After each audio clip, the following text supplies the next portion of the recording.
No one liked the Millionaire'S twins, until the office cleaner surprised everyone. Dorothy Johnson watched the scene repeat for the 10th time that month. The 6-year-old twins entered the company lobby, holding their small backpacks, eyes down, steps hesitant. And as always, all the employees moved away. It wasn't a sudden movement, but that subtle retreat she had learned to recognize after 15 years of cleaning offices. It was then that Dorothy noticed something that deeply troubled her. The children arrived alone, always alone. The driver dropped them off at the door and left immediately, without waiting to see if anyone would receive them. And no one, absolutely no one, approached the boys. "Good morning," said Dorothy, bending down to be at their eye level. The twins looked at her with a mixture of surprise and distrust. They were identical, with curly hair and deep brown eyes. They wore impeccable school uniforms, but there was something in their faces that tugged at Dorothy's heart, a sadness no child should carry. "Good morning, ma'am," replied one of them, his voice almost inaudible. "You can call me Aunt Dorothy. What are your names?"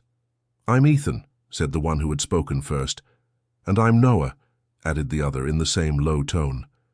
Dorothy noticed they kept a careful distance from her, as if expecting to be scolded at any moment. That wasn't normal. 6-year-old children should be curious, talkative, full of energy. "Where do you go to school?" she asked, trying to keep the conversation going. "St. Margaret's Academy," replied Ethan. Dorothy knew the place. It was a very expensive private school in New York, attended by the children of the city's elite. But there was something strange. Classes had started 2 hours ago. Why were those children there instead of at school? "No school today?" she asked, confused. The boys exchanged a quick glance, a gesture Dorothy almost missed. "Our father said we're staying here today," explained Noah. "Here at the company?"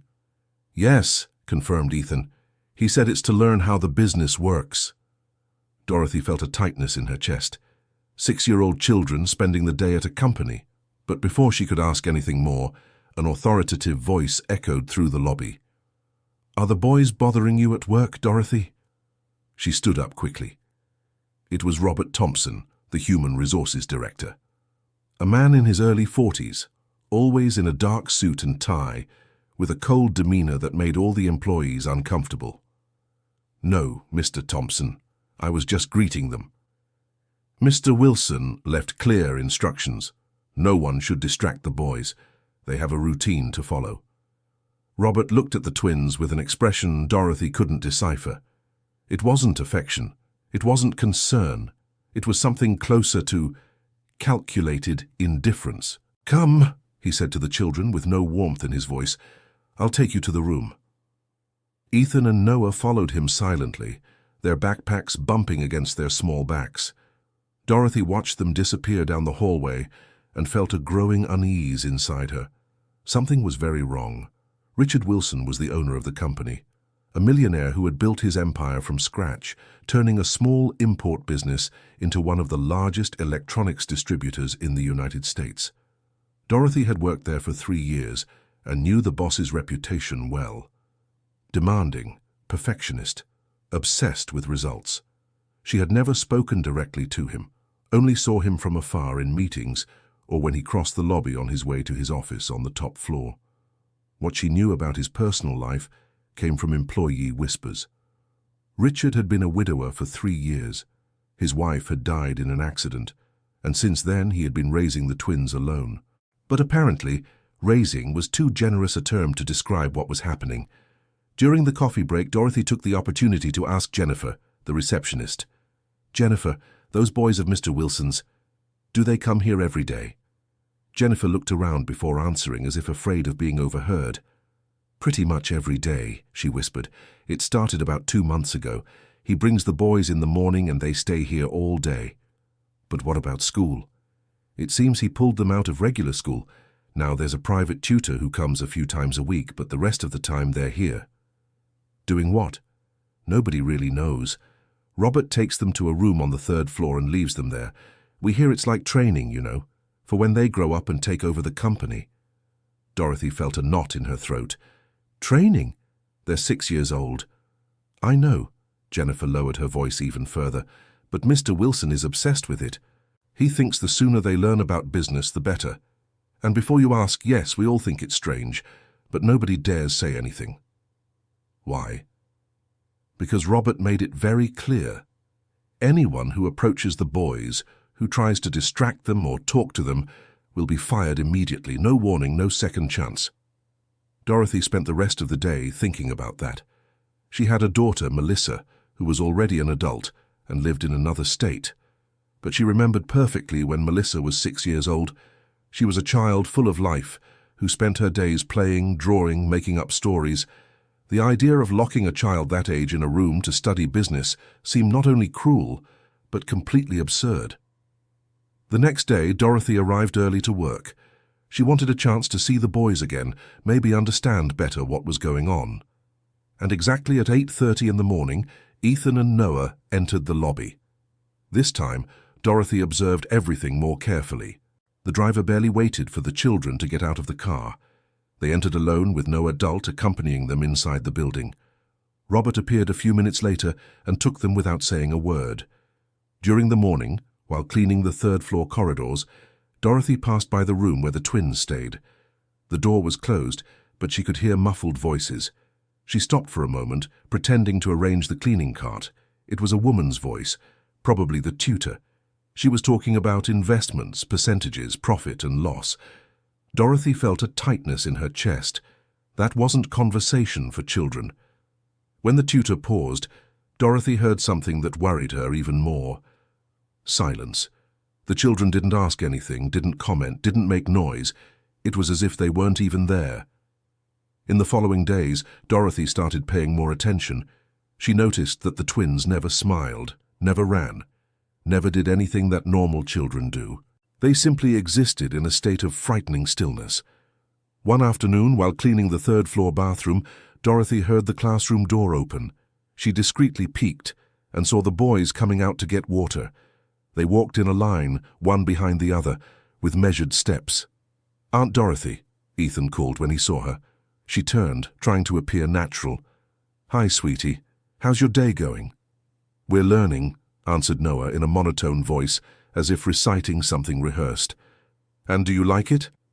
The boys exchanged glances again, that same quick look, filled with meaning that Dorothy still couldn't decipher. "Our father says it's important," said Ethan. "But I didn't ask what your father says." Dorothy bent down to their level. "I asked if you like it." For the first time, she saw a genuine expression on the children's faces. Confusion. As if no one had ever asked that question before. "I—" began Noah, but was interrupted. "The boys need to return to class," said a voice behind them. It was the teacher, a middle-aged woman with a stern expression. "Sorry," murmured Dorothy. "I was just talking." "They cannot be distracted," cut off the teacher. "Let's go, boys." Ethan and Noah went back to the classroom without looking back. Dorothy stood there, feeling anger growing inside her. That wasn't right. None of it was right. That night, Dorothy couldn't sleep. She kept thinking about the twins, the sadness in their eyes, the frightened way they behaved. She thought about her own daughter, about all the afternoons they spent together in the park, all the games, all the love she tried to give to make up for the absence of Melissa's father, who had left when she was a baby. Dorothy knew what it was like to raise a child alone.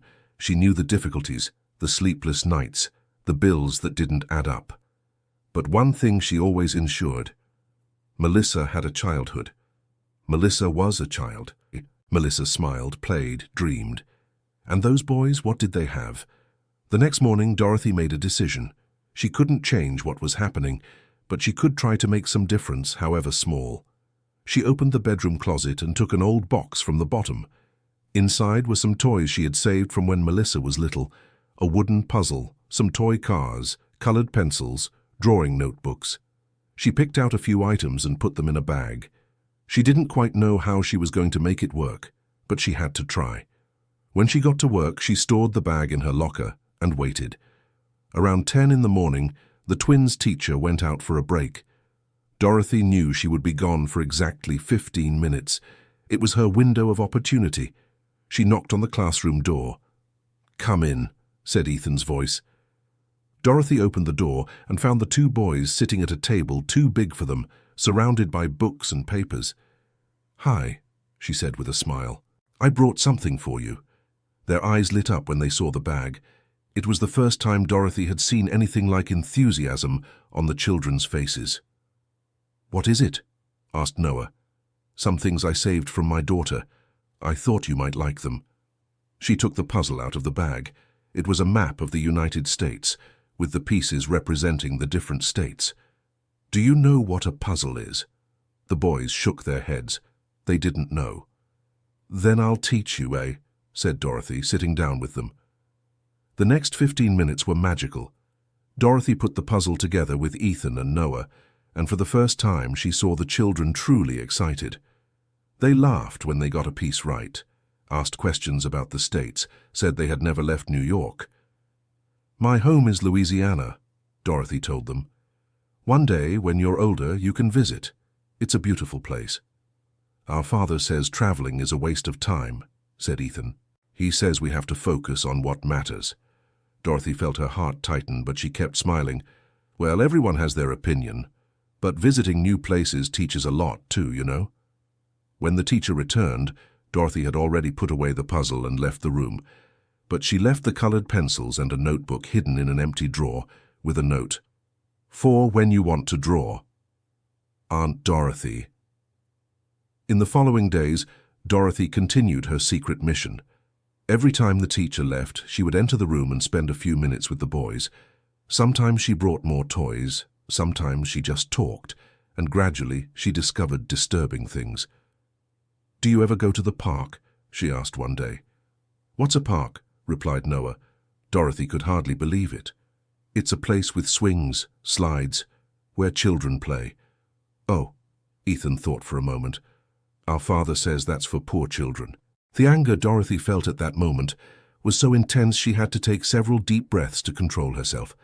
How could someone do this to their own children? "Listen here," she said, looking both of them in the eyes. "You are children. It doesn't matter how much money your father has. You deserve to play, you deserve to have fun, you deserve to be happy. But our father—" "Your father is wrong," Dorothy cut in, immediately regretting her harshness. She softened her voice.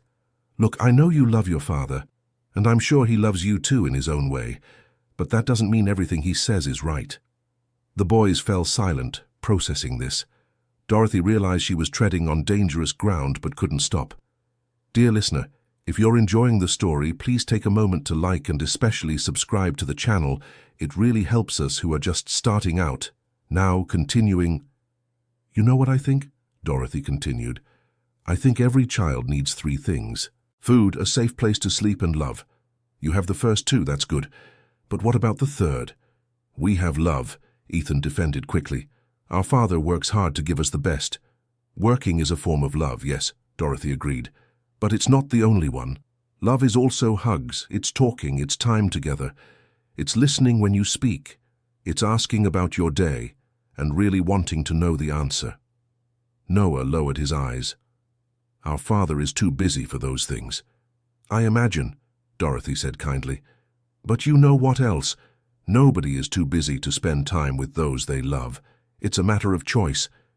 She saw she was making the children too thoughtful and decided to change the tone of the conversation. "Do you like to draw?" "We've never tried," Ethan admitted. "Never?" Dorothy couldn't hide her surprise. "Then today is the perfect day to start." She took the colored pencils and notebook she had left in the drawer. During the next few minutes, she taught the boys to draw simple shapes: a sun, a house, a tree. And for the first time since she met them, Dorothy saw genuine smiles on their faces. "Aunt Dorothy," Noah called after a while, "why are you nice to us?" The question caught Dorothy off guard. "Because you're special children," she answered sincerely. "And because everyone deserves to have someone who cares." "But you don't get anything out of it," Ethan observed with an unsettling perceptiveness for a 6-year-old. "Yes, I do," Dorothy smiled. "I get the joy of seeing you smile. That's priceless." The weeks passed and the routine continued. Dorothy took every opportunity to spend time with the twins, always hidden, always afraid of being discovered, and she began to notice changes in the children, small but significant. Ethan started asking questions in the teacher's class. Noah drew a bird so beautiful that Dorothy kept it carefully in her cabinet. Gradually, the boys were becoming more alive, more present. But what Dorothy didn't know was that her actions weren't going unnoticed. Robert Thompson, the Human Resources Director, had noticed something different about the twins, and he had one job: to ensure that Richard Wilson's orders were followed to the letter. So he began to observe, to investigate. And it didn't take long for him to discover what was happening. One afternoon, while Dorothy was in the room with Ethan and Noah, the door swung open abruptly. "What's going on here?" Robert's voice thundered. Dorothy stood up quickly, her heart racing.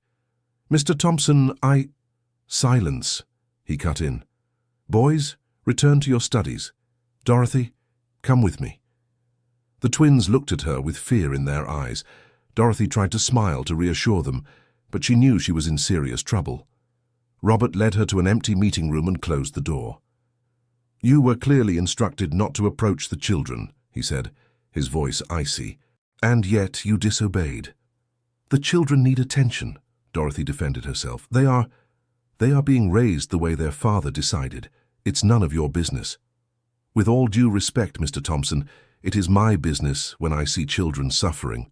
"Suffering?" he almost laughed. "These children have everything money can buy: top-notch education, quality food, expensive clothes. They are not suffering." "They don't have affection," Dorothy countered. "They don't have playtime. They don't have a childhood."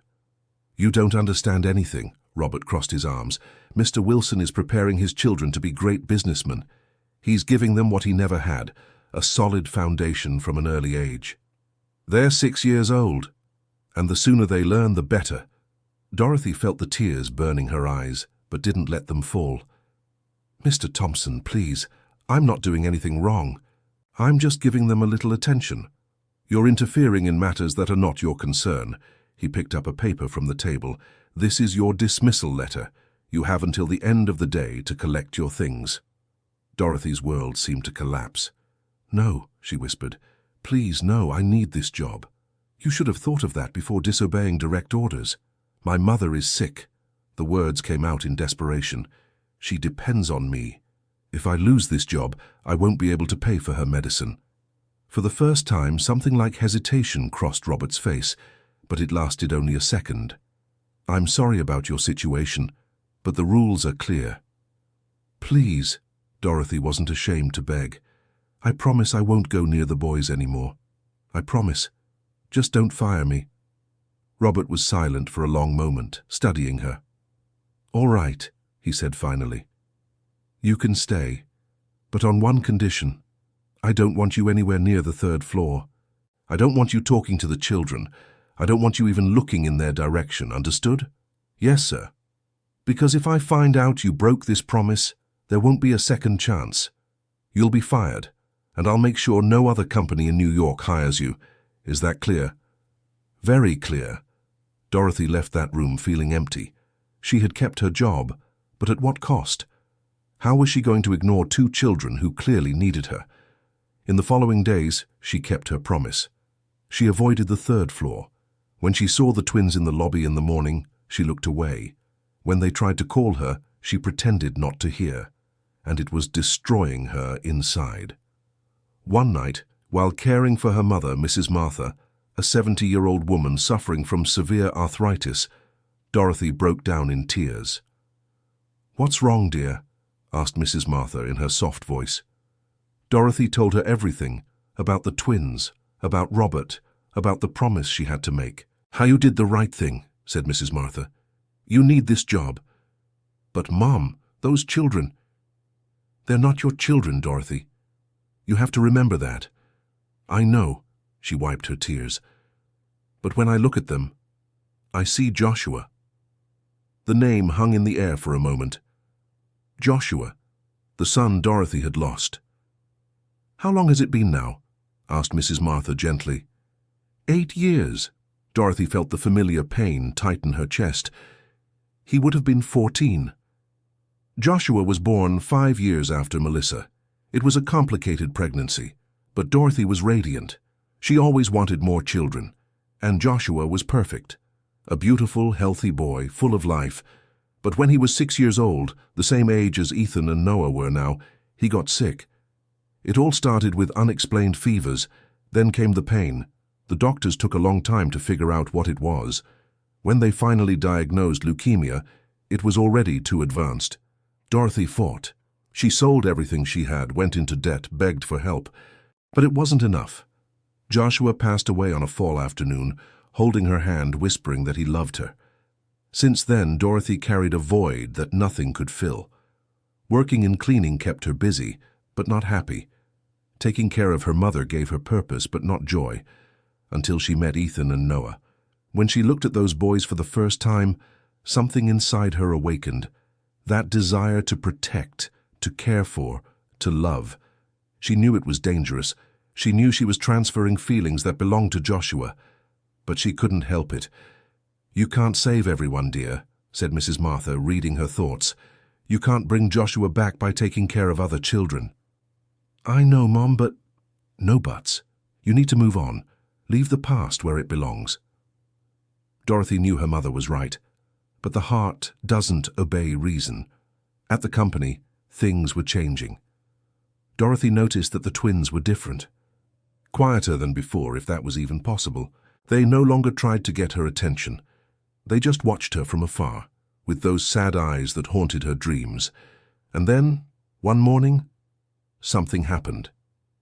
It was the twins' birthday season. Dorothy knew, because she had overheard Mr. Wilson's secretary talking about it. The whole company was buzzing, organizing a party for the children. On the scheduled day, the company's party hall was decorated.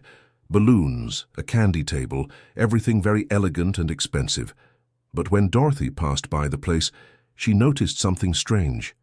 There were no other children, no classmates, no cousins, no friends. The party started at 2 in the afternoon. Dorothy was cleaning a nearby hallway when she saw Richard Wilson coming down the stairs with the twins.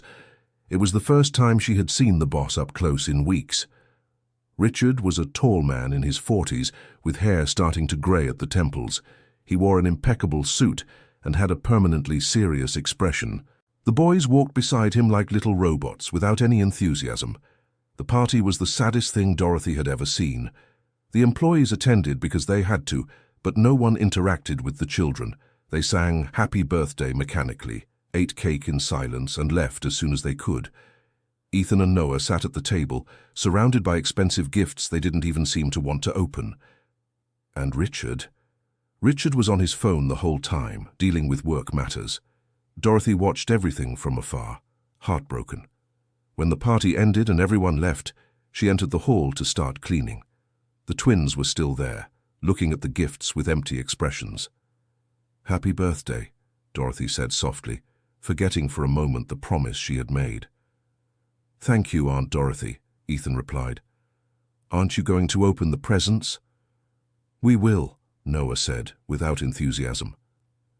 "But we already know what's in all of them." "What do you mean?" "Our dad has the secretary buy them," Ethan explained. "She always buys the same things. Economics books, educational games, things like that." Dorothy felt anger growing inside her again.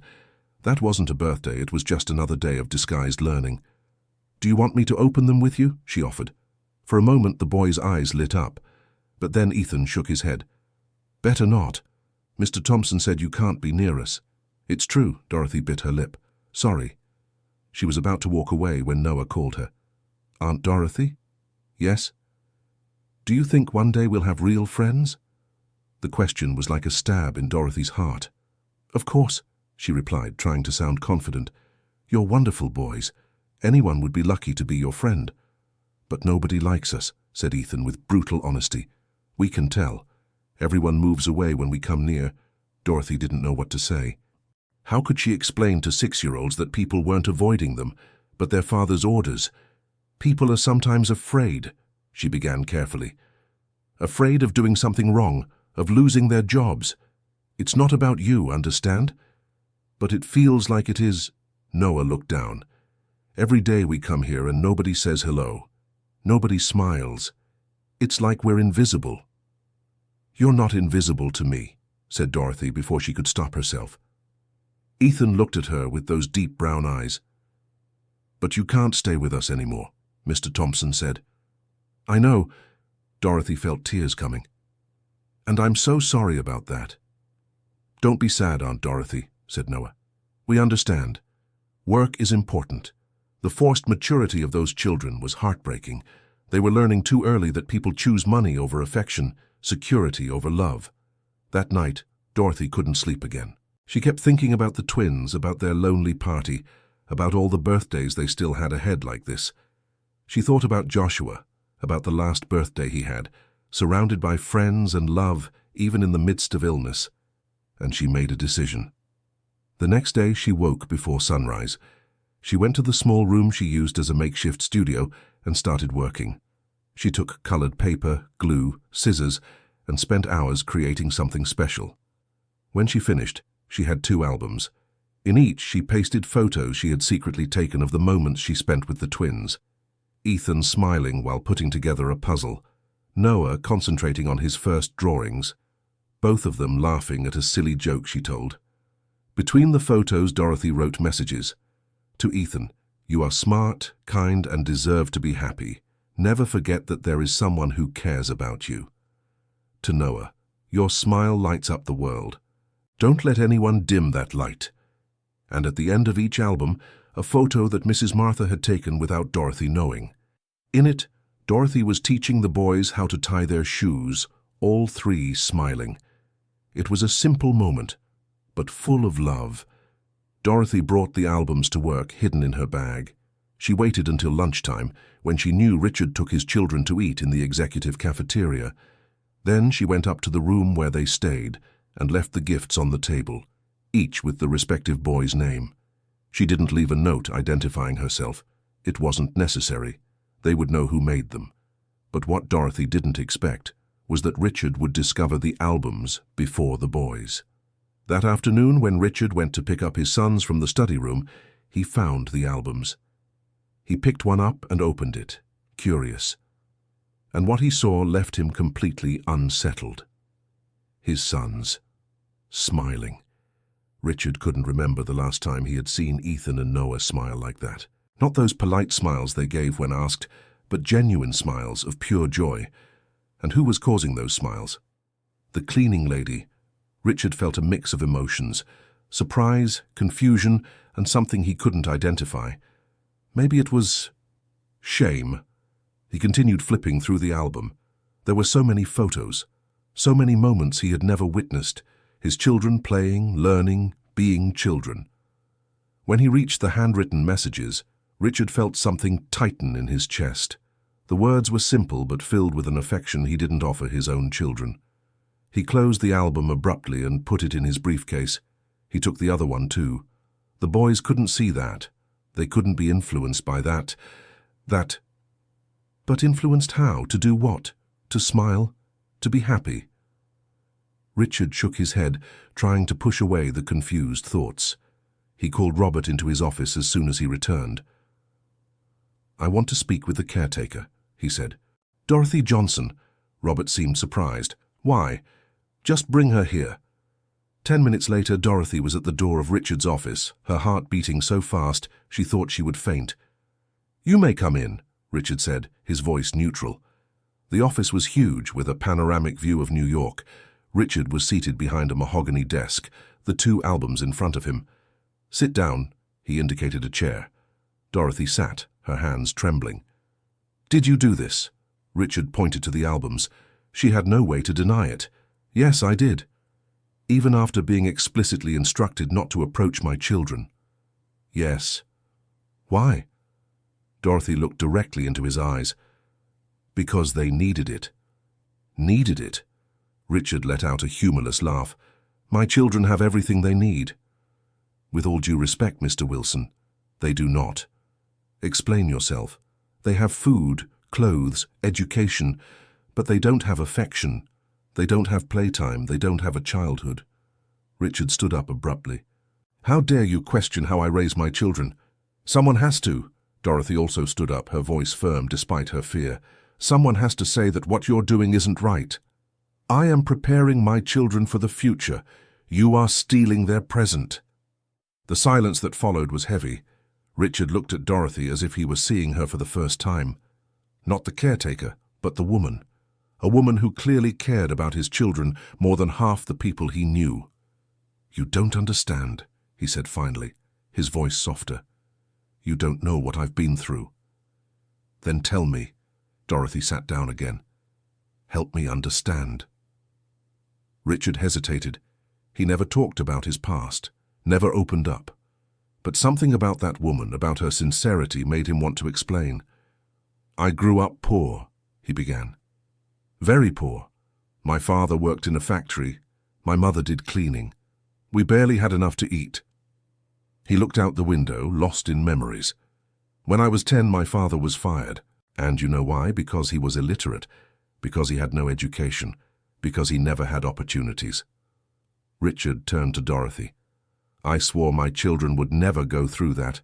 I swore they would have all the tools necessary to be successful. All the opportunities I never had." "I understand," Dorothy said softly. "But education isn't just about books and business. It's about teaching how to live, to be happy, to connect with other people. Happiness doesn't pay the bills." "No, but it makes life worth living." Richard fell silent. "Did you have children?" he asked. Dorothy felt the familiar pain. "I had two. A daughter who is doing well, thank God, and a son who passed away when he was 6. Richard's expression changed. "I'm sorry." "Thank you." Dorothy wiped away a tear that escaped. "You know, when I look at Ethan and Noah, I see my Joshua.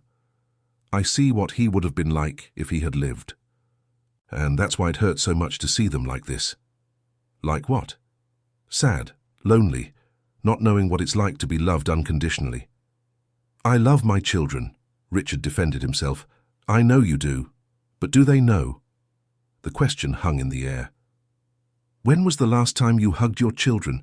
Dorothy continued. "When was the last time you asked how they were feeling? When was the last time you played with them?"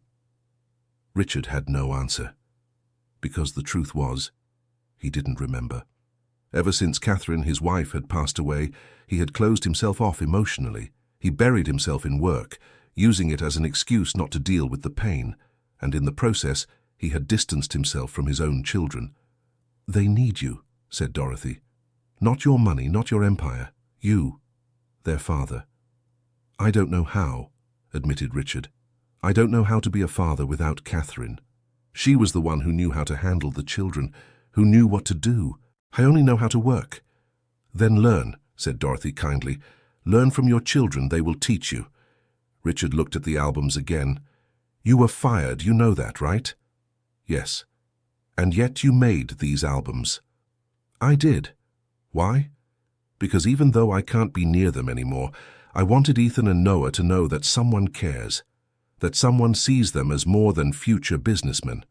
Someone sees them as wonderful children who deserve to be happy." Richard ran his hand over his face, suddenly looking much older and more tired. "Robert said you have a sick mother." "I do. She depends on me." "And yet you risked losing your job." "Some things are more important than money." Dorothy smiled sadly. "You should know that yourself." Richard was silent for a long moment. Then he did something that surprised them both. He opened the drawer, took an envelope, and handed it to Dorothy. "This is 1 month's salary," and he said, "compensation for the dismissal." Dorothy took the envelope but didn't get up. "May I give some advice before I go?" "You may." "Show these albums to your children. Let them see that there are people who care. And more importantly, be one of those people." She stood up to leave but stopped at the door. "Mr. Wilson?" "Yes?" "Your children are amazing. Smart, kind, full of potential. But more than anything, they are children who need love. Don't waste any more time. Because time is the one thing we can never get back." And with that, Dorothy left. Richard was alone in his office, the albums in front of him. Finally, he opened one of them again and began to look at the photos more carefully. Each image was a revelation. His children weren't the little robots he thought they were becoming. They were vibrant children capable of joy, enthusiasm, and love. He just wasn't allowing them to show it. When he reached the photo where Dorothy was teaching the boys how to tie their shoes, Richard stopped. He looked at that simple scene and felt something break inside him. When was the last time he had taught his children something that wasn't related to business? When was the last time he had patience for something as trivial as tying shoes? The truth was painful. He was so obsessed with preparing his children for the future that he was destroying their present. And worse, he was destroying the relationship he had with them. That night, for the first time in 3 years, Richard left work before 8. He went home where Ethan and Noah were already having dinner with the caregiver. "Dad?" Ethan seemed surprised to see him. Did something happen? The fact that his own son was surprised by his presence at home was another sign of how much he had failed. "Nothing happened," said Richard, sitting at the table. "I just wanted to have dinner with you." The boys exchanged glances, clearly confused, but they continued eating in silence. Richard tried to start a conversation but realized he didn't know what to say. What did 6-year-olds like to talk about? What interested them? He simply didn't know. "How was your day?" He tried. "Normal," replied Noah. "We studied market indices," added Ethan. Richard felt a tightness in his chest. Was that all they had to share? Nothing about friends, games, or discoveries? "And did you enjoy it?" The boys were surprised by the question. "We did, Dad," Ethan said quickly, but Richard noticed it was an automatic response. "No, that's not what I asked," Richard leaned forward. "I asked if you actually enjoyed it, if it was fun, if you felt happy." The silence that followed was telling. "You can be honest with me," Richard encouraged. "I won't get angry." Noah was the first to speak. "It's a bit boring, Dad. The teacher talks and talks and we don't really understand. And when we don't understand, she gets impatient. And what would you rather be doing?" The boys exchanged glances again. "Can we really tell the truth?" asked Ethan. "You can." "We liked it when Aunt Dorothy came," confessed Noah. "She taught things too, but it was different. It was fun." Richard felt something tighten in his chest. "What did she teach?" "About the states of the U.S. with the puzzle," said Ethan, "and about colors and shapes with the drawings, and about how nice it is when someone cares." "Do you like her?" "We like her a lot," admitted Noah. "She's the only person who's nice to us." "And me?" Richard asked before he could stop himself. "Am I not nice to you?" The boys grew uncomfortable. "You're our father," Ethan said diplomatically. "You work hard to take care of us." "But that doesn't answer my question." Noah looked down. "You're more serious, Dad. We're a little scared." The words felt like a stab to Richard. His own children were scared of him. "Scared of what?" he asked, his voice hoarse. "Of making you angry," Ethan explained. "Of not being good enough. Of not learning as fast as you want." Richard felt tears burning his eyes. When had he become someone his children feared instead of loved? "Come here," he said softly. The boys hesitated but approached. Richard pulled them into a hug, something he hadn't done in so long that they stiffened at first. "I'm sorry," he whispered. "I'm sorry for making you feel that way. I'm sorry for not being the father you deserve." "Dad, it's okay," Ethan began, but Richard shook his head. It's not okay at all. But it will be. I promise it will be." He pulled back and looked at them both. "Tomorrow, we're not going to the company. We're doing something different." "But what about our studies?" asked Noah, worried. "Studies can wait. Tomorrow you're going to teach me something." "Teach you?" Ethan looked confused. "What could we teach?" "You're going to teach me how to be a kid again," Richard said with a small smile, "because I think I've forgotten how." The next morning, for the first time in months, Ethan and Noah didn't go to the company. Instead, Richard took them to a park. Dear listener, if you're enjoying the story, please take a moment to like and especially subscribe to the channel. It really helps us who are just starting out, now continuing. The boys were amazed. They had never seen so many children playing, so many swings, so many slides. "Go ahead," Richard said. "You can play." But Ethan and Noah didn't move. They looked at the park as if it were alien territory. "We don't know how," Noah admitted quietly. Richard felt his heart break again. His children didn't know how to play. "That's okay," he said, taking their hands. "We'll learn together." And that's how Richard Wilson, one of the wealthiest businessmen in New York, spent the morning learning how to push swings, go down slides, and build sandcastles. At first, the boys were hesitant, but gradually, something magical happened. They started to laugh, they started to run, they started to be children. And Richard found himself laughing too, really laughing, for the first time since Catherine had passed away. When they returned home that afternoon, covered in sand and sweat, all three were exhausted but happy. And for the first time, Richard saw his children as they truly were, wonderful kids who deserved much more than he was giving. But the journey was just beginning. Change wasn't easy, and Richard would soon discover that becoming a better father required more than a few afternoons at the park. In the following days, Richard tried to maintain the balance between work and family. But it was difficult. There were important meetings, urgent decisions, problems only he could solve, and gradually, without realizing it, he began slipping back into old habits. Ethan and Noah noticed. They saw their father coming home later. They saw promises of time together being postponed. They saw the man who had smiled at the park turning back into the serious, distant businessman. "Dad promised it would be different," said Noah one night, lying in bed next to his brother. "I know," Ethan looked at the ceiling, "but I think it's hard for him. Do you think Aunt Dorothy will ever come back?" "I don't know. Mr. Thompson said she was fired." "I miss her," admitted Noah. "Me too." The boys didn't know, but Dorothy missed them too. After being fired, she quickly found another job at a small law firm. The salary was lower, but at least it was something. But every day she thought about Ethan and Noah. She wondered if they were okay, if someone was taking care of them, if they remembered her. One afternoon, while cleaning the law firm's waiting room, Dorothy saw a news story on television. It was about Richard Wilson and his company. He was being interviewed about a new acquisition.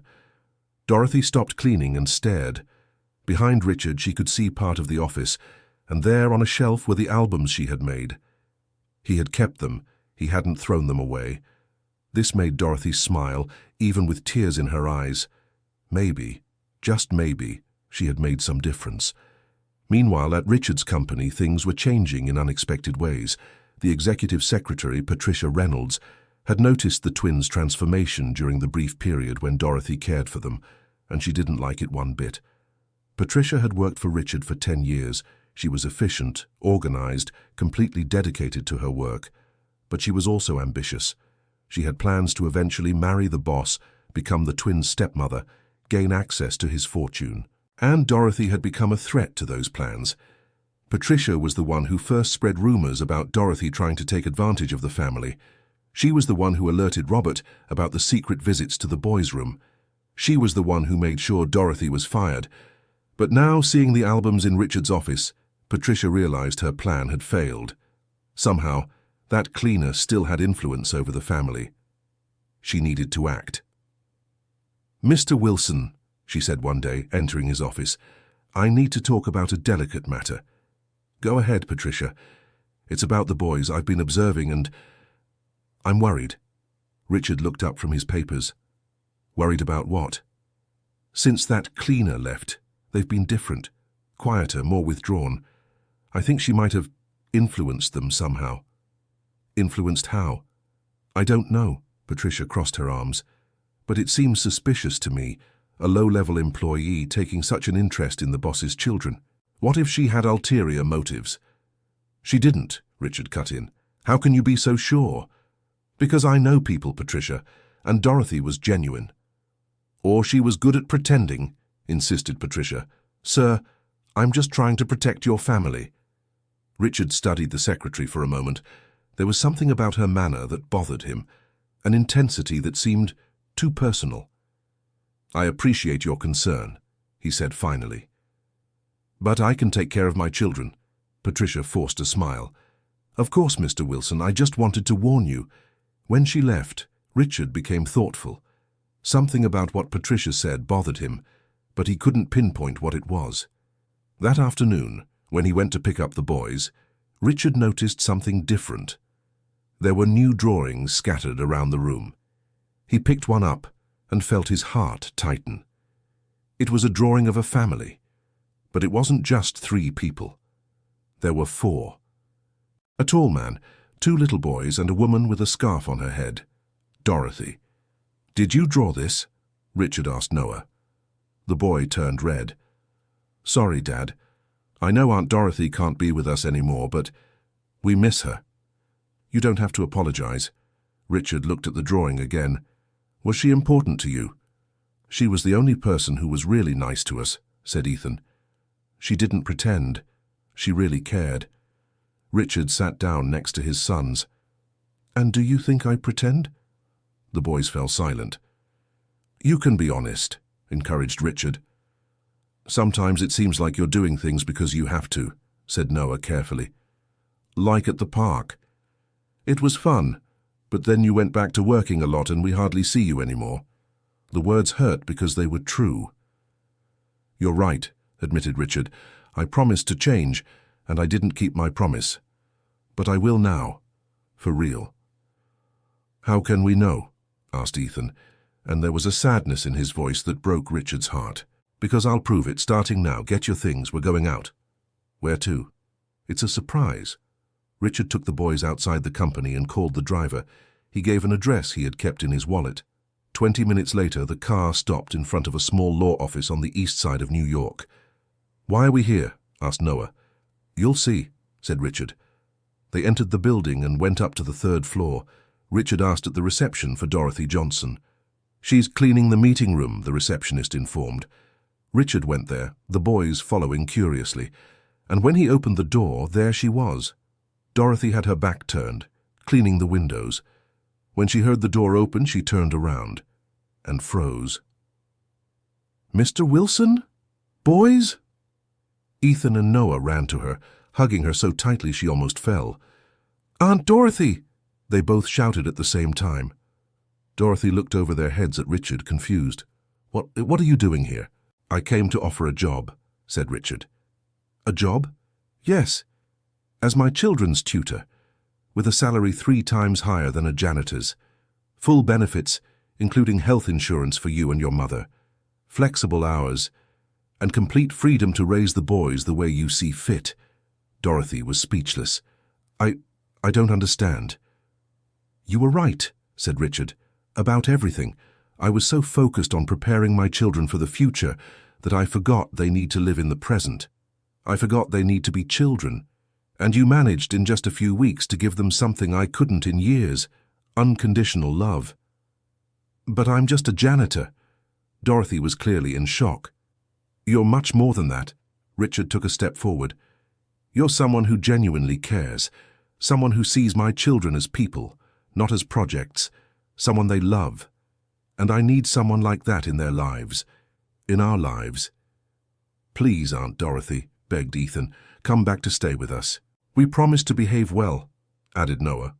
Dorothy looked at those small, hopeful faces, then at Richard, and she saw something in his eyes she hadn't seen before. Sincerity, vulnerability, humility. "There's one condition," she said finally. "What?" "The boys will have a normal childhood. Go play, go make friends, go to regular school. You'll learn about business when the time comes, but for now, you'll learn to be happy children." Richard Wilson didn't hesitate. "I accept." "And you?"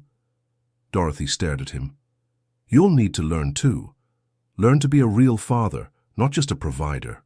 "I know," Richard nodded, "and I'll need help. A lot of help." "Then it's settled," Dorothy smiled, tears streaming down her face. "I accept." The twins shouted with joy, hugging Dorothy again. And for the first time in a long while, Richard felt something like hope.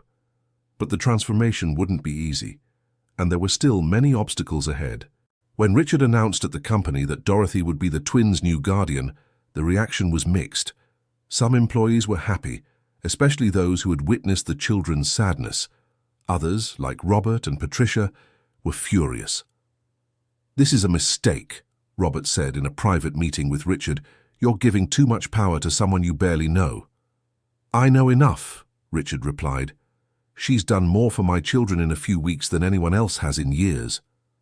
"But she has no qualifications," Robert insisted. "No diploma, no formal education experience. She has something more important. She has heart." Patricia tried a different approach. "Mr. Wilson, I'm not saying the decision is wrong," she began in a honeyed tone. "I'm just worried about appearances.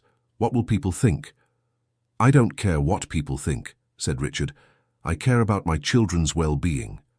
But your reputation, my reputation will survive. And if it doesn't, it wasn't that important to begin with." It was the first time Richard had put his children above business, and it was frightening, but also liberating. Dorothy started the next day. She arrived at Richard's house, a huge mansion in an upscale New York neighborhood, and was amazed. "My God," she whispered as she entered. "It's too big, I know," said Richard. "Catherine chose it. She always wanted a big house so the children could play. But it ended up becoming more of a museum than a home." Dorothy looked around. The house was beautiful but cold. Everything was white or grey, minimalist, modern. There were no photos on the walls, no toys scattered about, no life. "We'll change that," she said determinedly. And they did. In the following days, Dorothy turned one of the spare rooms into a playroom, filled it with colours, games, children's books, hung the twins' drawings on the walls, brought in plants, colourful cushions, life. Richard watched everything with a mixture of admiration and sadness. Sadness because he realized how much his children had lost. Admiration because Dorothy made everything seem so natural, so easy. "How do you know all these things?" he asked one afternoon. "I don't know," Dorothy admitted. "I just do what feels right. What I wish someone had done for my Joshua." It was the first time she mentioned her son. Richard stayed quiet, waiting. And gradually, Dorothy told the whole story. About Joshua, about the illness, about the struggle, about the loss. When she finished, both had tears in their eyes. "I'm sorry," said Richard. "I didn't know." "Few people do." Dorothy wiped her face. "It's hard to talk about, but I think you deserve to know. Deserve to understand why I care so much about Ethan and Noah." "You see your son in them?" "Not exactly," Dorothy shook her head. "I see what he could have been. And more than that, I see two children who need love.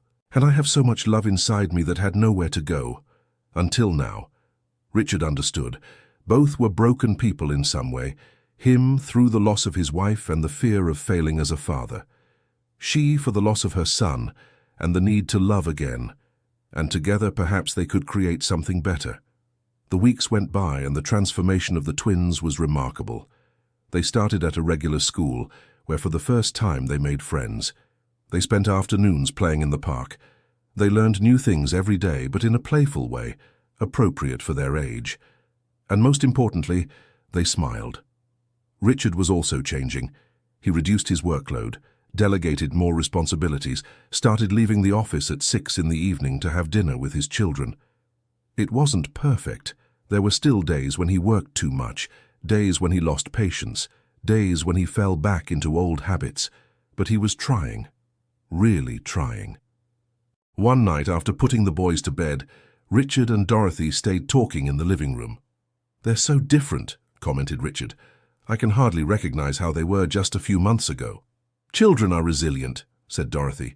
"They bounce back quickly when they get what they need." "Thanks to you." "No," Dorothy shook her head. "Thanks to you too. You've changed, Mr. Wilson. And that's not easy." "It's been the hardest thing I've ever done," he admitted. "Harder than building the company, harder than any negotiation, because it touches who I am, not just what I do." "But is it worth it?" Richard thought of his children's smiles, the hugs he now received when he came home, the conversations at the dinner table. "Every second," he said sincerely. Dorothy smiled. "You know, when we first met, I thought you were a bad man, cold, distant, who didn't care about his own children. And now I see you were a man who was afraid. Afraid of failing, afraid of connecting, afraid of losing, and so you hid behind work. Richard fell silent. It was true. After Catherine passed, he was so afraid of losing the children too that he ended up pushing them away, as if by keeping his distance, the pain would be less if something happened. But Dorothy had shown that living in fear wasn't living. It was just existing. "Thank you," he said, "for not giving up on us." "I'll never give up," promised Dorothy, and she kept that promise, even when things got tough, because Patricia hadn't given up on her plans, and she was about to cause serious trouble. A few weeks later, at a shareholders' meeting, Patricia made a bold move. She spread rumors about Richard's behavior, suggesting he was neglecting the company, that his decisions were being influenced by an unqualified employee. "He hired a housekeeper to take care of his children," she told some of the more conservative shareholders. "A housekeeper, and he's paying a fortune for her. That shows a lack of judgment." The rumors spread quickly, and soon Richard was being pressured from all sides. At a tense board meeting, one of the shareholders confronted him. "Richard, we need to talk about your recent personal decisions and how they're affecting the company." "My personal decisions are my own," Richard replied firmly. "Not when they affect our stock value," countered another shareholder. "And the rumors are affecting it. People are questioning your leadership ability." "What rumors?" "That you're being manipulated, that you hired someone unqualified for a position of trust, that you're putting personal whims above the company's well-being." Richard felt anger rising. "Personal whims? I'm taking care of my children." "And that's admirable," said one of the older shareholders. "But perhaps you should hire someone more appropriate, someone with credentials." "Dorothy is more than appropriate. She's exactly what my children need." "But what about the company?" insisted another. "You have responsibilities. Towards us, towards the employees, towards the future of the business." Richard looked around the table. All those men in suits, with their serious expressions and their spreadsheets. And suddenly he realized something. They didn't care about him. They didn't care about his children. They only cared about money. And he was tired of living just for that. "You want me to choose?" he asked calmly. "Between the company and my family?" "It's not that," one of them began, but Richard interrupted him. "It's exactly that. And do you know what I choose? My family, without hesitation." The silence in the room was absolute. "If you're not satisfied with my leadership, you can vote to remove me," Richard continued. "But as long as I'm the CEO of this company, I'll make the decisions I think are right. And one of those decisions is having Dorothy Johnson take care of my children. If that affects the stock, then so be it, because in the end what matters isn't how much I earn, but what kind of father I am." He stood up. "This meeting is over," and he left, leaving the shareholders in shock. When he got home that night, Richard was emotionally exhausted. Dorothy immediately sensed something was wrong. "What happened?" she asked. Richard told her everything, about the meeting, about the rumors, about the pressure. "If you want to fire me," Dorothy began, "I understand. I don't want to cause any trouble." "You're not causing trouble," Richard cut in. "You're causing change. And change bothers people who prefer everything to stay the same." "But your company—" "My company will survive, or it won't. But my children won't have another childhood. This is the only chance I have to do things right, and I'm not going to waste it because of a group of men who care more about profits than people." Dorothy felt her eyes well up. "So you've really changed," she said with admiration. "You showed me what matters," Richard smiled sadly. "Now I just need the courage to keep going." In the following days, things at the company became tense. Some shareholders began maneuvering to remove Richard as chairman. Patricia kept spreading rumors, and the pressure was mounting. But at home, things had never been better. Ethan and Noah were thriving. They had a group of friends at school, participated in extracurricular activities, and were always excited to talk about their days. And Richard was present, truly present, not just physically, but emotionally. One afternoon, he came home and found Dorothy teaching the boys how to cook. The kitchen was a mess with flour everywhere and the three of them laughing. "What are you doing?" he asked with a smile. "Making cookies," shouted Noah. Want to help? Richard looked at his expensive suit, at the messy kitchen, and didn't hesitate. Yes, I do. He joined them, and for the first time in years he felt something he had forgotten. Simple, pure joy. When the cookies were ready, the four of them sat at the table and ate, talking and laughing. Dad? Ethan called after a while. Yes? Are you happy? The question took Richard by surprise. Why do you ask? Because you're smiling a lot more now. And we were wondering if you're as happy as we are. Richard looked at those two pairs of brown eyes, full of love and hope. Then he looked at Dorothy, who was watching the scene with a maternal smile. Yes, he said with absolute sincerity. I'm happier than I've been in a long time. We are too, said Noah. Thanks to Aunt Dorothy, and to you for letting her stay. You don't have to thank me, said Richard. You deserve to be happy. You always have. That night, after putting the boys to bed, Richard watched them for a long time. He thought about everything he had almost lost. He thought about how close he had come to destroying the only thing that truly mattered, his family. And he swore to himself that he would never let that happen again. But the universe still had a few tests in store. The next day, Richard received a call from the company's largest shareholder. We need to talk, the man said. They met at a discreet cafe. The shareholder, a gentleman in his mid-60s named Gerald Parker, got straight to the point. You're being pressured to step down, he said, and I want you to know that I'm not part of it. Thank you, said Richard, surprised. Actually, I wanted to talk to you about something else, Gerald continued. About your priorities. Richard braced himself for another lecture about neglecting the company. But what came was different. I had 3 children, said Gerald. And do you know how many speak to me today? None. I'm sorry. Don't be. It's my fault. I spent my whole life focused on business, on making money, on building an empire. And when I realized it, my children were adults who barely knew me. And they didn't want to know me. He looked at Richard with sad eyes. Don't make the same mistake I did. You have a chance to do things differently, to be the father I never was. I'm trying, said Richard. I know, and that's why I'll support you. I'll use my influence to calm the other shareholders. But you need to do something for me. What? Never give up.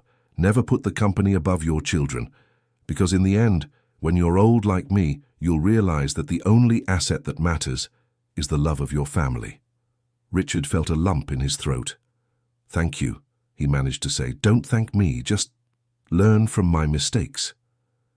That conversation marked Richard deeply. He saw in Gerald what he could have become. A rich man, but alone. Successful in business, but a failure as a father, and that strengthened his decision. With Gerald's support, the pressure from the shareholders eased.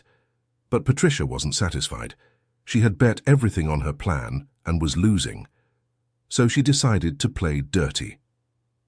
One afternoon, when Dorothy went to pick up the twins from school, she was approached by a man who claimed to be a journalist. Mrs. Parker, he asked. Yes? I'd like to ask a few questions about your work with the Wilson family. Dorothy immediately became defensive. I have nothing to say. Is it true that you're being paid a fortune to take care of the children, and that you have no formal qualifications? Who told you that? A reliable source. I also heard that you lost a child and are using your boss's children to fill that void. Isn't that a bit inappropriate? Dorothy felt as if she had been punched. I take care of these children because they need me, she said, her voice trembling, and I won't answer any more of your questions. She took Ethan and Noah and quickly left, but the damage was done. The next day, an article appeared on a business gossip blog. The headline was, Millionaire hires unqualified caretaker to look after children. Desperation or lack of judgment. The article was cruel. It insinuated that Dorothy was taking advantage of Richard, that she wasn't capable of caring for the children, that the whole situation was inappropriate. When Dorothy read it, she broke down in tears. I'm not taking advantage, she sobbed to Mrs. Martha. I only want what's best for those children. I know, dear, her mother hugged her, but you need to understand that some people won't like what you represent. And what do I represent? Change. You're changing those children's lives, changing Richard's life. And that scares people who are comfortable with the way things are. Richard was furious when he saw the article. He immediately called his lawyers to sue the blog for defamation. But the damage was done. The rumors spread. And suddenly everyone had an opinion about the situation. Maybe I should leave, Dorothy said to Richard. I'm causing too much trouble. You're not going anywhere, he said firmly. Unless you want to. But if you stay because of me or the boys, forget it. We'll face this together. But your reputation, my reputation will survive. And if it doesn't, I'll build another one. But I won't lose you. The boys won't lose you. Because you're part of our family now. The words touched Dorothy deeply. She had always felt like an employee, someone temporary in their lives. But Richard was saying something different. He was saying she was family. The following days were difficult. Dorothy had to face nasty looks and comments when she went out with the boys. Some mothers at the school talked behind her back. Some employees at the company made jokes. But she endured it. For Ethan and Noah, she endured it. And gradually things began to change. One of the school mothers, a woman named Rachel, who was a child psychologist, approached Dorothy one day. "Sorry to bother you," she said, "but I wanted to say something." Dorothy braced herself for more criticism. "My son Connor is friends with Noah, and he hasn't stopped talking about how Noah has changed this year, how he's become happier, more confident, more childlike." Rachel smiled. "And I know it was you. I've seen how you are with the children, how you really care, and I wanted to say you're doing an amazing job. Don't pay attention to what people say. Keep doing what you're doing." The words were a balm to Dorothy's wounded soul. "Thank you," she said, moved. "No, thank you, for showing that love and dedication matter more than diplomas hanging on the wall." This encounter gave Dorothy the strength to continue, and it wasn't the only one. Gradually, other people began to notice the transformation of the twins. Teachers commented on how participatory they were, how easily they made friends, how genuinely happy they seemed. And the truth is, no diploma could teach what Dorothy had. She had love. She had patience. She had the ability to see beyond the children's behavior and understand what they really needed. Meanwhile, Richard was finding out who was behind the rumors. A private investigator he hired brought evidence that Patricia had paid the journalist to write the article. There was proof that she had been scheming against Dorothy for months. Richard called her into his office. "You're fired," he said bluntly. "What?" Patricia turned pale. "Why?" "You know very well why." "I thought I could trust you, Patricia. You worked for me for 10 years, but you let your own ambitions lead you to harm an innocent person. I was trying to protect you." "Lies. You were trying to protect yourself. Because you saw you were never going to get what you wanted, so you decided to destroy whoever had it." Patricia tried to argue, but Richard was unyielding. She was escorted out of the building that same afternoon. And for the first time in months, Richard felt he had control of the situation. Dear listener, if you're enjoying the story, please take a moment to like and especially subscribe to the channel. It really helps us who are just starting out. Now continuing. With Patricia out of the way, things finally began to calm down. The blog post was removed after legal action, the rumors died down, and life returned to some kind of normalcy. But normalcy for the Wilson Parker family, as they jokingly called themselves, was very different from what it used to be. Now mornings began with breakfast all together. Richard took the boys to school before going to work. Dorothy would pick them up and spend the afternoon with them, doing homework, playing, talking. And when Ethan returned around 6, they would have dinner together. They talked about their day, made plans for the weekend, simply enjoyed each other's company. It was simple, it was ordinary, it was perfect. One night, after putting the boys to bed, Ethan and Dorothy stayed on the porch drinking tea. "You know what I've noticed?" said Ethan. "What?" "That I spent years trying to give my children everything I never had. Money, opportunities, a first-rate education. But I forgot to give them the only thing that really mattered. And what's that? Presence, time, unconditional love. Dorothy smiled. But you're giving that to them now, and it's never too late to start. Thanks to you. No, Dorothy shook her head. You made the choice to change. I just showed you the way. They stayed silent for a moment, looking at the stars. Dorothy? Called Ethan. Yes? Have you ever thought about being more than just the boys' tutor? Dorothy's heart raced. What do you mean? Ethan turned to face her. I mean that over the past few months you've become an essential part of our family. The boys love you. I care about you very much too. Mr. Wilson. Ethan. Just Ethan. And I know it might seem strange or fast or anything else, but when you spend so much time almost losing what matters, you learn not to waste opportunities. Dorothy didn't know what to say. She had feelings for Ethan, yes, but she was afraid. Afraid of confusing gratitude with love, afraid of using him to fill the void Joshua left, afraid of ruining what they had built. I need time to think, she said honestly. Of course, Ethan nodded. I don't want to pressure you. I just wanted you to know how I feel. That night Dorothy talked to Mrs. Martha about the conversation. Do you like him? Asked her mother. I do, admitted Dorothy, but I'm afraid. Of what? Of using him. Of using the boys to replace Joshua. Mrs. Martha took her daughter's hand. Honey, Joshua will never be replaced. He'll always have a special place in your heart. But that doesn't mean you can't love again. But what if I ruin everything? What if it doesn't work out and I lose Noah and Connor too? What if it does work? Countered Mrs. Martha. What if you gain not just two wonderful boys, but also a man who clearly cares about you? Dorothy thought about this for days, and the more she thought, the more she realized she already loved that family. She wasn't using them to replace anything. She was creating something new, something of her own. A week later, she gave Ethan her answer. I care about you too, she said, but I need you to understand one thing. Noah and Connor come first, always. If we try to have a relationship and it doesn't work out, I can't let that affect them. I completely agree, said Ethan, and I promise we'll take it slow. No rush, letting things happen naturally. And that's exactly what they did. They started going out occasionally when the boys were with Mrs. Martha or with friends. Quiet dinners, walks in the park, long conversations about everything and nothing.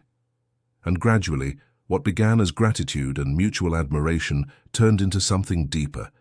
The months passed. Noah and Connor continued growing and thriving. They made more friends, got interested in sports, music, 1,000 different things. And Ethan continued being a present father. Yes, he still worked a lot. Yes, there were still difficult days, but now he had balance. He had clear priorities. One afternoon, almost a year after meeting Dorothy, Ethan had a surprise. He arrived home and found Gerald Parker, the senior shareholder, talking with Dorothy in the living room. With him was a younger woman and a child. Gerald? Richard was confused. What are you doing here? This is my daughter Christine, Gerald introduced, and my granddaughter Sophia. I was telling them about you, about how you had the courage to do what I never did. Gerald's daughter had tears in her eyes. My father called me a few months ago, she explained, for the first time in years, and said he wanted to change, that he wanted to have a real relationship with me and Sophia. And we're trying, Gerald added. It's not easy, but your story inspired me, Richard. It showed me it's never too late to be a better father. Richard was moved. I didn't know that. You probably saved my family, said Gerald. Indirectly, but you did. And I wanted to thank you in person. That visit deeply touched Richard. He realized that his journey hadn't just affected his family, but had inspired others to change as well. And that made him feel that all the suffering, all the pressure, all the struggle had been worth it. On Christmas Eve that year, Richard's house was full. Mrs. Martha was there, along with Melissa, Dorothy's daughter, who had come from another city. Gerald and his family were also present, and of course Ethan and Noah were beaming. While everyone laughed and talked, Richard pulled Dorothy aside. Thank you, he said. For what? For saving my family. For saving me. You saved yourself, said Dorothy. I just showed you that you needed saving. Still, Richard smiled. Thank you. He took something out of his pocket. A small box. I know we said we'd take it slow, he began. But this past year taught me that life is too short to waste time, and I don't want to spend another second without you officially in my life. He opened the box, revealing a simple but beautiful ring. Dorothy Johnson, will you marry me? Dorothy looked at the ring, then at Richard, then at Ethan and Noah, who were watching from afar with huge smiles. Did you know? She asked the boys. Dad asked for our permission, shouted Noah. And we said yes, added Ethan. Dorothy laughed, tears streaming down her face. Then how can I say no? Is that a yes? Richard was almost trembling. It's a yes! The room erupted in applause and hugs. Ethan and Noah ran to hug Dorothy and Richard. Mrs. Martha cried with joy. Melissa was recording everything on her phone, and for the first time in a long time, Dorothy felt she belonged somewhere. She wasn't filling the void Joshua left. She was creating something new, a new family, a new beginning. But the story didn't end there. In the months that followed, as they planned the wedding, new challenges arose. Ethan started having nightmares. He dreamed of the mother he had lost, afraid that Dorothy would leave too. Noah sometimes felt insecure, asking if Dorothy was really going to stay forever. And Dorothy, with all her patience and love, helped them deal with these fears. I'm not going anywhere, she said, hugging the boys. I promise. But you can't promise that, said Ethan with a sad wisdom. No one can. Our mom thought she'd stay forever too. It was a hard truth that Dorothy couldn't deny. You're right, she admitted. I can't promise I'll be here forever. No one can promise that.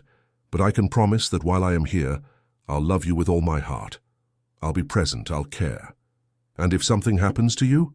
Asked Noah. Then you'll have all the memories we created together, all the afternoons at the park, all the cookies we baked, all the stories I told, and you'll know that you were completely loved. This honest conversation helped the boys process their fears. They understood that Dorothy wasn't trying to replace their mother, but rather to add love to their lives. And that made all the difference. The wedding was simple in a small garden with only the closest people. Dorothy wore a simple white dress. Richard was as nervous as a teenager, and Ethan and Noah were the best men, proud in their little suits. When they exchanged vows, they weren't rehearsed words. They were genuine promises. I promise to support you, said Richard, to respect you, to love you, and most importantly, to keep growing and changing to be the best man I can be. For you and for our children. I promise to love you, said Dorothy, to challenge you when necessary, to always support you, and to build with you a family based on love, respect, and true presence. And when they kissed, sealing the union, Ethan and Noah applauded so loudly that they made everyone laugh. The honeymoon was different too.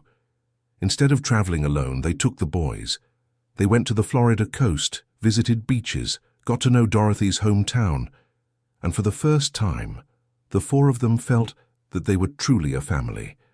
But even with all the happiness, there were still difficult moments.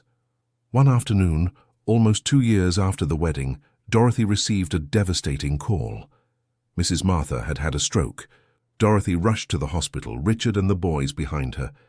And there, seeing her mother so fragile in that bed, Dorothy broke down. I can't lose her too, she sobbed in Richard's arms. Not now. Not when everything is finally okay. She'll be fine. Richard tried to comfort her, but both knew they couldn't be sure. The following days were difficult. Mrs. Martha was stable but would need constant care, and Dorothy was torn between caring for her mother and being with the boys. Let's bring your mother to live with us, Richard decided. What? Dorothy was surprised. But she needs a lot of care. I can't ask that of you. You're not asking, I'm offering. Mrs. Martha is family now, and family takes care of each other. So Mrs. Martha came to live with them. They turned the guest room into a room adapted for her, with everything she needed, and Ethan and Noah. They loved having their grandmother nearby. They spent hours telling her stories, showing her the drawings they made at school, simply keeping her company. One afternoon, Dorothy overheard Noah talking to Mrs. Martha. "Grandma Martha, do you think my real mom would be angry with Aunt Dorothy?" Mrs. Martha, who still had difficulty speaking after the stroke, made an effort to respond. "No, my dear. Your mother would want you to be happy. And Dorothy makes you happy, doesn't she?" "Yes, very much." "Then your mother would love Dorothy too, for taking care of you and your brother." This conversation, which Dorothy overheard by chance, made her realize something important. She wasn't competing with the memory of the boy's mother. She was honoring her by caring for the children she left behind. The years went by. Ethan and Noah grew up. They entered adolescence, then young adulthood. And at every stage, Richard and Dorothy were there. Yes, there were difficult moments, typical teenage arguments, challenges at school, first love, first heartbreak, all those experiences that are part of growing up. But through it all, they had a solid foundation. They had love. They had presence. They had family. Mrs. Martha lived 10 more years after the stroke, surrounded by love and care. And when she finally passed, it was in peace, knowing that her daughter was happy. Richard retired at 60, handing the company over to a management team, and for the first time in his life, he had time.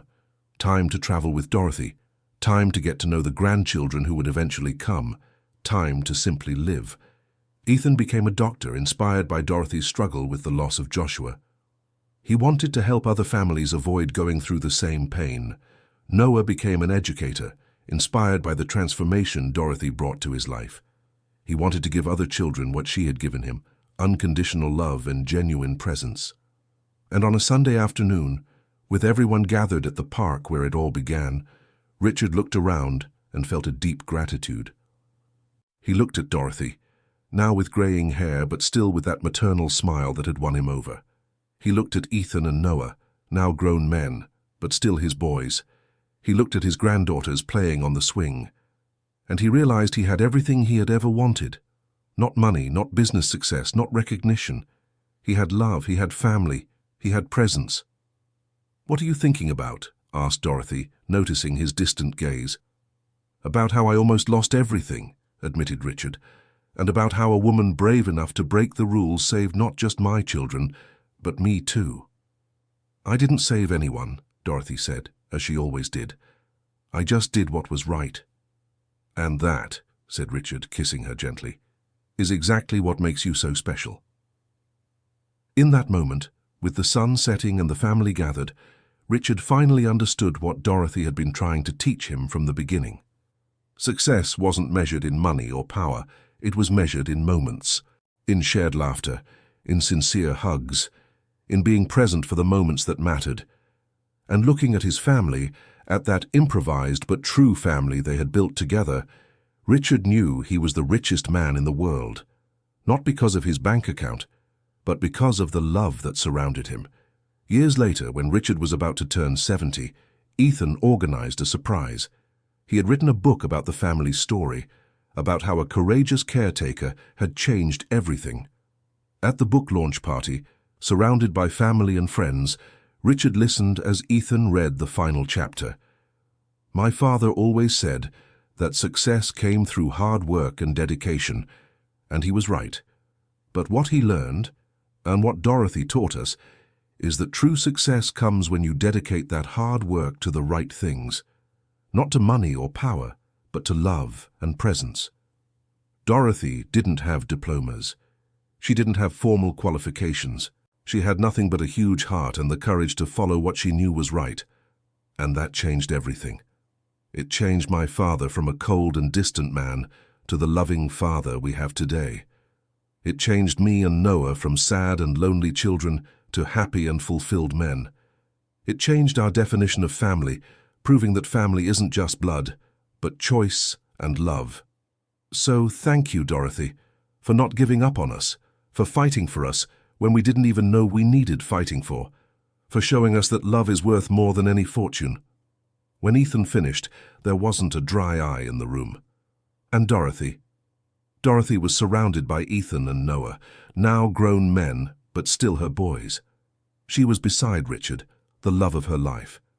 She was surrounded by granddaughters who called her grandma, and she knew she had made the right choice, every single time, when she risked her job to care for 2 lonely children, when she agreed to come back after being fired, when she agreed to marry Richard, when she chose to build a family with them, because in the end, love was always worth it.